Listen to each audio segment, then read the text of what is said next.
Hungarian Prime Minister calls Ukraine financially non-existent, Russia praises him. Here's a summary of the article.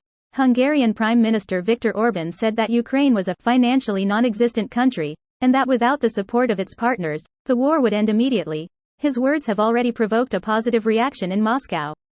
Details. Orbán lamented that public opinion in Europe is not yet ready to force leaders to reconsider the sanctions policy towards Russia, but that time will come. He complained about allegedly more bad news from Ukraine regarding the situation of the Hungarian community, and also referred to the fact that Europe is forced to finance many of Ukraine's needs. Ukraine is a non-existent country in the financial sense, it cannot finance itself. The question is whether we support Ukraine or not. As soon as we say no, the war will end, Viktor Orbán said. He emphasized that Europe provides funds for Ukrainian pensions, salaries, education and healthcare needs, without giving these funds to its own budgets, and this cannot go on forever. Orbán's words have already been noticed by Dmitry Medvedev, Deputy Secretary of the Russian Security Council. Well done, bold and accurate for a European politician. We can only add that as soon as Western funding ends, Ukraine itself will end, Medvedev reacted. It has been reported that U.S. Congress is preparing sanctions against leading politicians and government officials in Hungary. This post received a score of 7,500, with an upvote ratio of 94%. Here are the top comments in response to this article. Hasn't Hungary been propped up by the EU for a while now? People in glass houses shouldn't throw stones. We need to get rid of these parasites.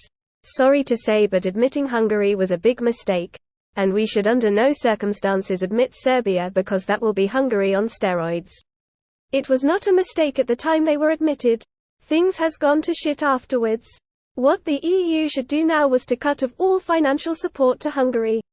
Poland keeps saving them, though the two biggest net recipients protect each other in the EU against the EU. At least Poland is wholeheartedly supporting Ukraine, but the other stuff going on in the government is pretty nasty.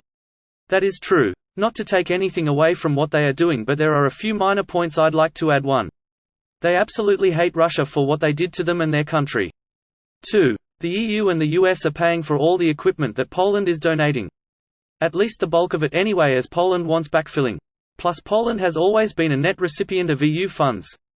As I said, I'm not knocking them for what they're doing, but these things should be taken into account for context. Housing 11 million Ukrainian refugees isn't easy either. Totally agree, it's a Herculean task and they should be rightly applauded for it.